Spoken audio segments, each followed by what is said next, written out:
Yo, what's up guys? Brennen will bring you a brand new matchup guide. I know it's been a long time since we've done one. This is going to be Fiora versus Camille, and let's jump right into it.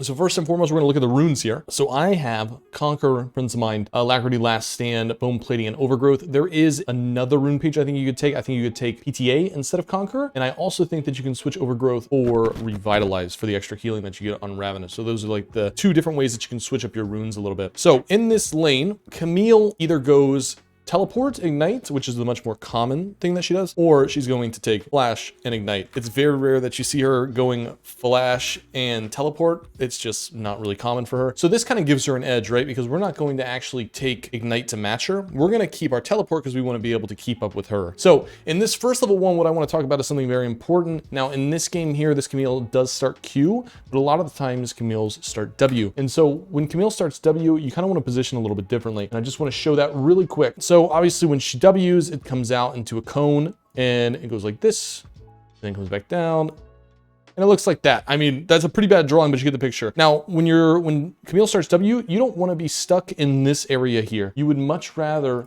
be positioned closer to her, somewhere in this area, so that when she does use W, you can actually just go ahead and Q a Vital and then run away and then back off, or you can continue the trade if you would like. When she has W start, which is typically what a Camille will do, we're looking for these bottom and top vitals. We want to get up close to her. We don't want to stand in this range because then if I try to make a play and try to move forward, then she can just move backwards and then I don't necessarily have a play on her W and she's going to slowly poke me down and I don't want that. So the closer you stand when she has W, much better. Now we're going to get into this where she has Q start instead though. So with Q start instead, I can actually be a little bit more aggressive because she can't really keep up with the movement speed on hitting the vitals, and obviously I know when she has Q2 available and I can kind of just walk away and avoid that damage. So once the cooldown goes down, I look to go back in and I'm kind of just going for those trades. My trades are going to be much more powerful off of vitals because I can Q and it's an auto reset, and then I can Q auto attack. So boom, and we just kind of keep doing that and we get her low, and then we're going to look for that all in at level 2, which we're going for right here.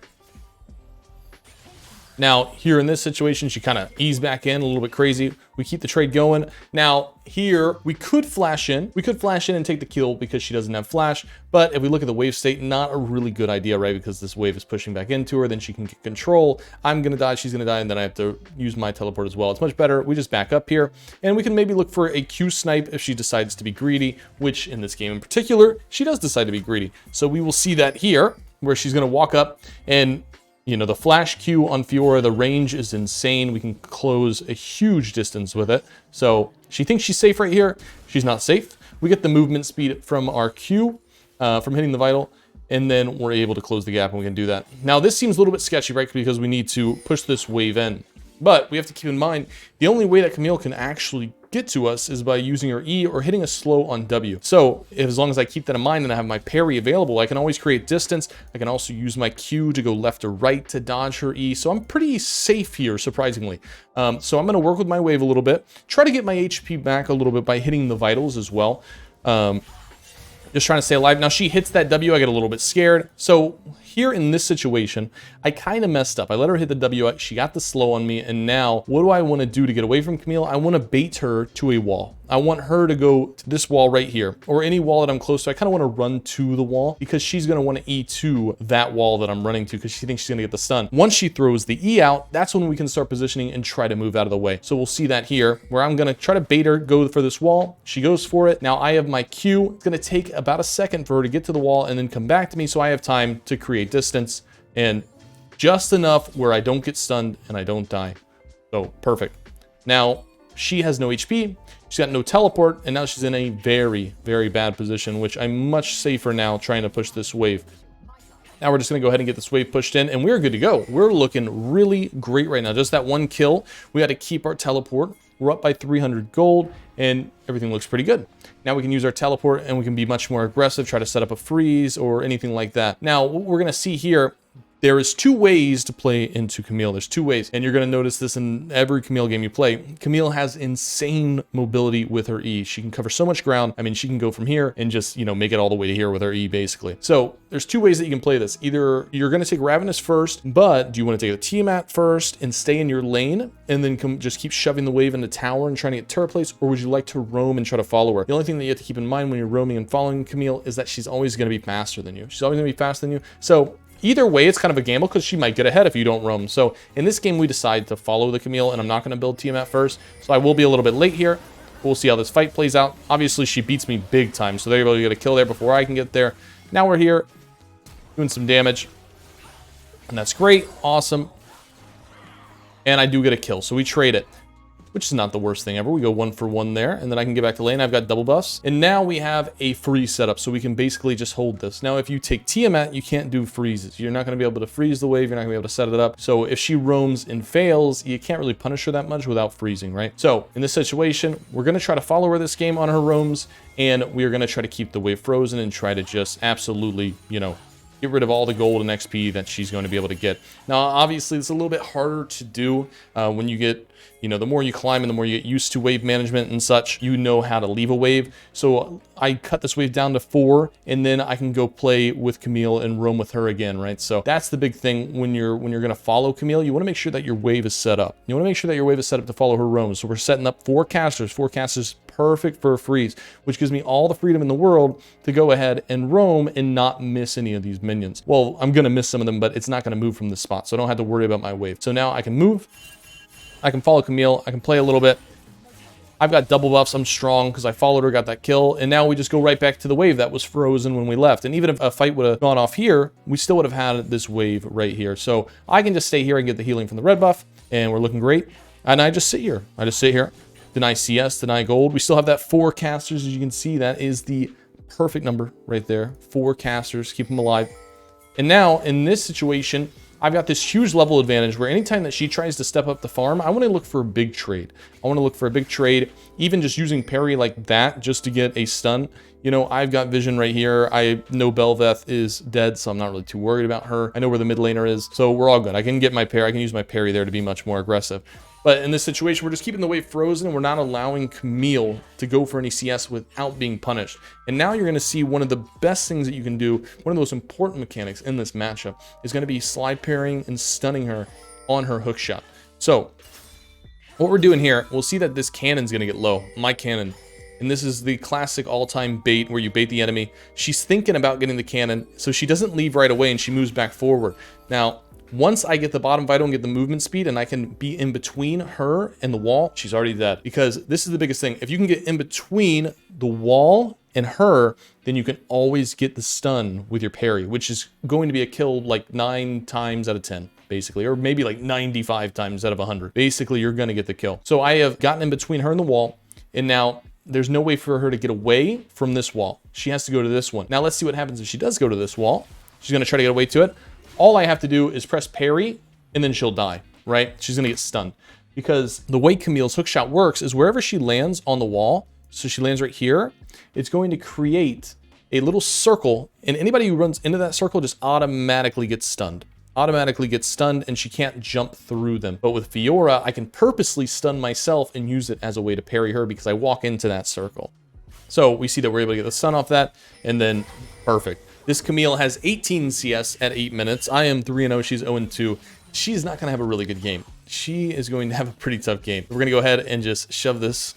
Perfect. Go ahead and recall here. And now we have a huge advantage. I mean, we're up about, what, 1,400 gold at 8 minutes? That is really big. And now notice that we did not buy Tiamat. We were waiting to get Tiamat last, even though we're getting Ravenous first, because we're playing to follow her around the map and playing to freeze the wave. See another fight going on here. What do? We follow. Obviously, we're going to be late. There's nothing we can do about it. It's a risky way to play either, no matter what. Whenever you play against Camille, it's risky to follow and it's risky to say, just make the decision and do whatever you think is best. Sometimes I'll follow, sometimes I will stay in lane and get Tiamat first. This game I decided to follow and end up being the right thing. There we go, we follow her. And also I'm following her too because I'm much stronger. So if any fight breaks off, I can just, you know, I'm going to be able to clean up those kills for sure. We're going to go back to top. Wave's in a great spot. The wave was pushing back to us, which, you know, here we go. Now we got another free setup, right?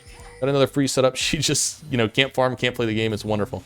But I can also leave this wave whenever I'd like to. So basically, this laning phase is pretty tough for her. I can get real aggressive. I have so much more gold than her. Now, I am going to die here. I probably could have taken this a little bit further and probably gone for that last auto attack there and get that kill, but I did not, which I do get ganked by Belveth and Garen here, but that's all right.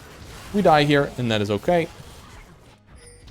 Now we have our Ravenous. Now we're very strong. I cannot freeze anymore, so I'm going to go ahead and just push the wave, basically. I'm looking like I want to freeze, but really we're just going to go for this, and I can get the tower and get a ton of gold and just keep my gold income going. There's no way for me to follow this now because she kind of went off on spawn to that fight, but it's okay because I'm furthering that gold gap from her. She still only has 40 CS. She's down by 1,700 gold now, and it's going to get even worse when I get this tower too. So it's going to be first tower for me. Now there's a 2,500 gold gap, and this game should be over. There's really no way that we should be able to lose this game at this point against the Camille.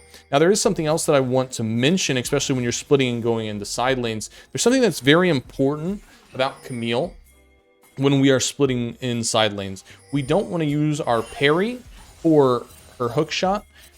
Rather, we would use it for her ulti. And I'll show why here. Now, here's the thing. This is kind of weird because Garen is really fast, and Garen and Camille collapse on me a few times this game, but I don't really want to use my parry for her hook shot unless I'm trying to kill her. I would much rather use my parry on her ulti in case she does have teammates around her, and they want to collapse on me. And if I can't parry her ulti, I'm going to get stuck in there and I'm going to die. So in this situation, it's kind of weird because I'm waiting for her to parry, or waiting for her to ulti. She doesn't ult, so, you know, I die there. But imagine if I had used parry, let's say, there obviously, you know, we parry that, and then we just get chased down, right? We just get chased down by the Garen, and then, or she just ults me, and then we die. So we're always looking to parry the ulti once we get into the mid game. We want to parry the ulti when we get into the mid game, and we only parry the hook shot if we are, you know, pretty sure that she's alone and we can go for the kill.